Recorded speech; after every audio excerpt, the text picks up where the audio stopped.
പഴുത്ത മുഴുത്ത കുടംപുളിയാണ്. ഇതിനകത്ത് നല്ല പഴുപ്പുണ്ട്, നമുക്ക് തിന്നാൻ കൊള്ളാം. എന്നിട്ട് അരിയുമുണ്ട്. ഇത് പൊളിച്ചെടുത്ത് അതിൻ്റെ അരി എടുത്തിട്ട് നല്ല വെയിലിലോ അല്ലെങ്കിൽ പുകയത്ത് വെച്ച് ഉണക്കിയെടുക്കാവുന്നത്. ഉണക്കിയെടുത്ത് ദീർഘനാൾ സൂക്ഷിക്കാൻ പറ്റുന്ന ഒരു സാധനമാണത്. കണ്ടോ, അതിൻ്റെ ഒരു മരം ഞാൻ വാങ്ങിച്ച് നട്ടിട്ടുണ്ട്. ഇതാണ് കുടംപുളി. ഇതിനെക്കുറിച്ച് പറയുന്നുണ്ട്. ഞാൻ 2 വർഷത്തിന് മുമ്പ് മേടിച്ച ഒരു മരമാണിത്. കുടംപുളി ഇത്രയും വളർന്നത് കണ്ടോ.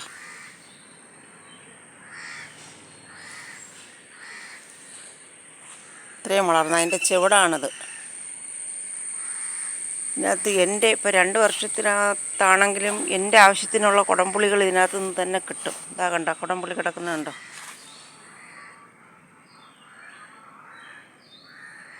ഇതാണ്ടോ, ഒരു കമ്പിൽ തന്നെ എത്ര എണ്ണം ഉണ്ടെന്ന് നോക്കേ. വേണ്ട, പഴുത്തത്. അയ്യോ, പൊഴിഞ്ഞു വീണും കിടക്കുന്നു. പഴുത്തത് കൊണ്ട് വേണ്ട.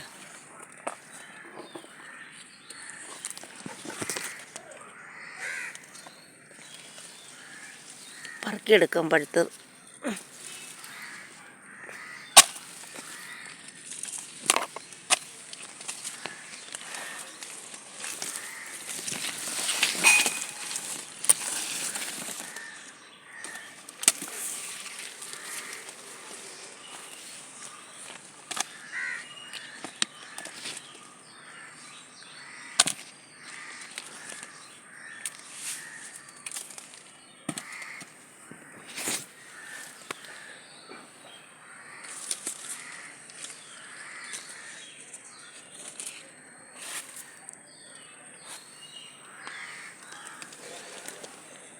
ഉണ്ട്, കമ്പിലെല്ലാം ഉണ്ട് കുടംപുളി. കണ്ടോ, കമ്പിൽ, ഈ കമ്പിൽ, ഈ കമ്പിൽ.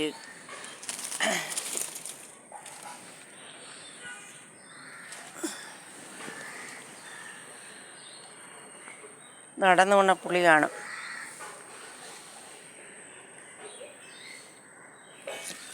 കണ്ടോ, ഇതിനകത്ത് നിറച്ചു പുളികളുണ്ട്. ഇത് 2 വർഷത്തിന് മുമ്പ് മേടിച്ച ഒരു ഗ്രാപ്റ്റ് തൈയാണ്. അതുകൊണ്ട് ഇത്രയും വളർന്ന് ഇത്രയും പൊക്കമേ ആയുള്ളൂ. കണ്ടോ, ഒരുപാട് കാ പിടിക്കാൻ തുടങ്ങി.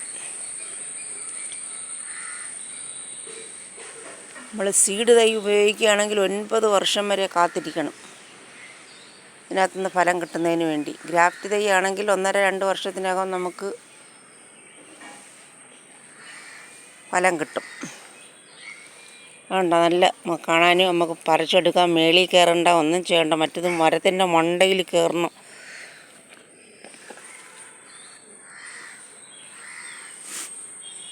മരത്തിൻ്റെ മണ്ടയിൽ കയറണം, അല്ലെങ്കിൽ പിന്നെ അളന്ന് വീഴുന്നത് കാത്തിരിക്കണം. ഇത് പഴുക്കുന്നതനുസരിച്ച് നമുക്ക് പറിച്ചെടുക്കാം.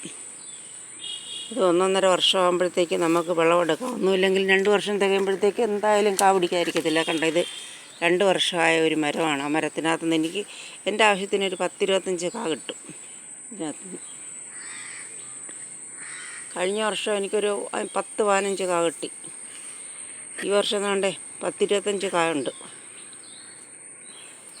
ഞാൻ ഇന്നലെ മെനിയാന്ന് പൊഴിഞ്ഞു കൊണ്ടത് കുറേ പറിക്കൊണ്ട് വെച്ചായിരുന്നു. അത് ഉണക്കാനായിട്ട് വെച്ചേക്കുന്നത്. ഉണക്കുന്നത് എങ്ങനെയാണെന്ന് നിങ്ങൾക്ക് കാണിച്ചു തരാം മഴയത്ത്.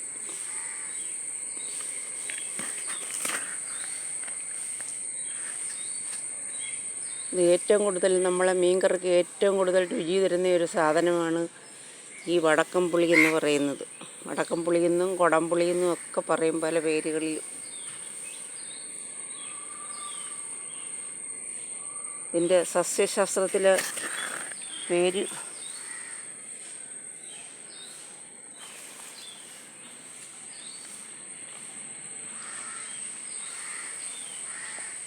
ഓമിക്കുട്ട എന്നാണ്.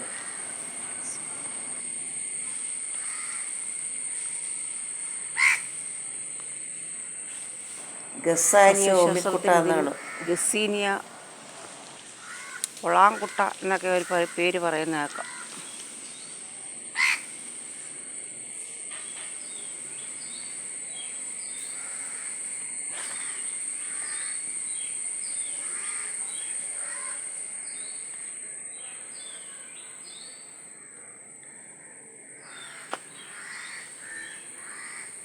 ഗസീനിയ ഒമിക്കുട്ട എന്നാണ് ഇതിൻ്റെ സസ്യശാസ്ത്രത്തിൽ പേര്. ഉണ്ടോ, നല്ല വെള്ളവും വെയിലും ഉള്ളിടത്ത് വെച്ച് കൊടുത്താൽ മതി. ഒരു ഗ്രാഫ്റ്റ് തൈ വാങ്ങിച്ചുകൊണ്ട് വന്ന് നട്ടാൽ നമുക്ക് എല്ലാവർക്കും നല്ല പ്രയോജനമാണ്. 2 വർഷം കൊണ്ട് ഇതിന് വിളവെടുക്കാൻ സാധിക്കും. കൂടുതൽ കീടങ്ങളോ ഒന്നും ഇതിനെ ആക്രമിക്കാറില്ല. പിന്നെ പുഴുക്കളൊന്നും വലുതായിട്ട് കയറാറില്ല. എന്തായാലും മുഞ്ഞ കയറും, മുഞ്ഞയ്ക്ക് മരുന്നടിച്ച് വെക്കത്തുള്ളൂ. പിന്നെ അല്ലാതെ ഈ കീടങ്ങളും വവ്വാലും അണ്ണാനും ഒന്നും ഇത് കൊണ്ടുപോകത്തില്ല. മറ്റുള്ള ഫലങ്ങളെ കൊണ്ടുപോകുന്ന കണക്ക് നമുക്ക് തന്നെ കിട്ടും പിടിക്കുന്ന കായ്. അത് ഉണക്കി വെളിച്ചെണ്ണയും ഉപ്പും ചേർത്ത് സൂക്ഷിച്ച് ഭരണികളിലാക്കി അടച്ചിരുന്നാൽ നമുക്ക് കാലാകാലങ്ങളോളം ഉപയോഗിക്കാം ഇത്.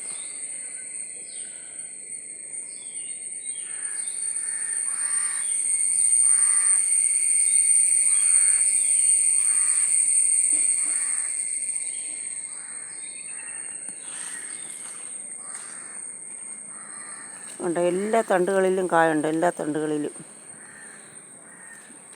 തണ്ടുകളിലും കായുണ്ട്.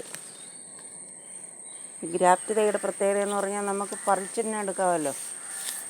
തറയിൽ നിന്ന് പറിച്ചെടുക്കേണ്ട ഇത്രയേ ഉള്ളൂ. കണ്ട, ഇത്രയേ ഉള്ളൂ. അത്രയും അകലത്തിൽ വിസ്തൃതിയിൽ ഇത് വളർന്നിട്ടുണ്ട്. ശിഖരങ്ങൾ പോകുന്നതനുസരിച്ച് ശിഖരങ്ങളിലെല്ലാം കാകൾ പിടിക്കും. മറ്റതൊരു 9 വർഷം വേണം മറ്റത് വിളവെടുക്കാൻ. അത് വലിയൊരു വൃക്ഷമായി മാറും. അതിനകത്തുനിന്ന് നമുക്ക് പറിക്കാനൊക്കെ വലിയ ബുദ്ധിമുട്ടാണ്. പിന്നെ പഴുത്ത് തറയിൽ അളന്ന് വീഴുന്നത് പറക്കിയെടുത്ത് നമുക്ക് ഉപയോഗിക്കാം. അത്രയും ഒരു നേട്ടമുണ്ട് ഈ ഗ്രാഫ്റ്റ് തൈ ഉണ്ടാക്കുന്നത് വളരെ എളുപ്പമാണ്. ഇതിൻ്റെ സീഡിട്ട് കിളിപ്പിച്ചാണ് ഗ്രാഫ്റ്റ് തൈ ഉണ്ടാകുന്നത്. സീഡിട്ട് കിളിപ്പിച്ചിട്ട് അതിനകത്ത് ഇതിൻ്റെ ഇളം കമ്പുകൾ ഗ്രാഫ്റ്റ് ചെയ്ത് പിടിപ്പിക്കും. ഞാൻ പിടിപ്പിച്ചിട്ട് ഞാൻ കാണിക്കാം. ഗ്രാഫ്റ്റ്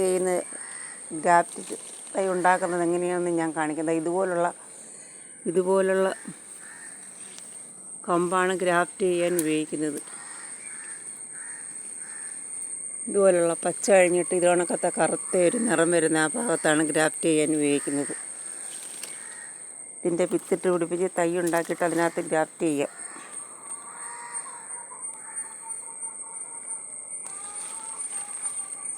നല്ല വെയിലും വെട്ടമുള്ളിടത്ത് വെച്ച് കൊടുത്താൽ നല്ലതുപോലെ കിളിക്കും ഇത്.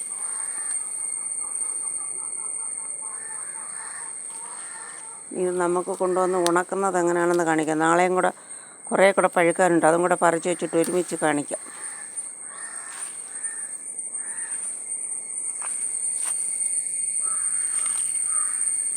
ഇന്നലെ പറിച്ചതാണിത്.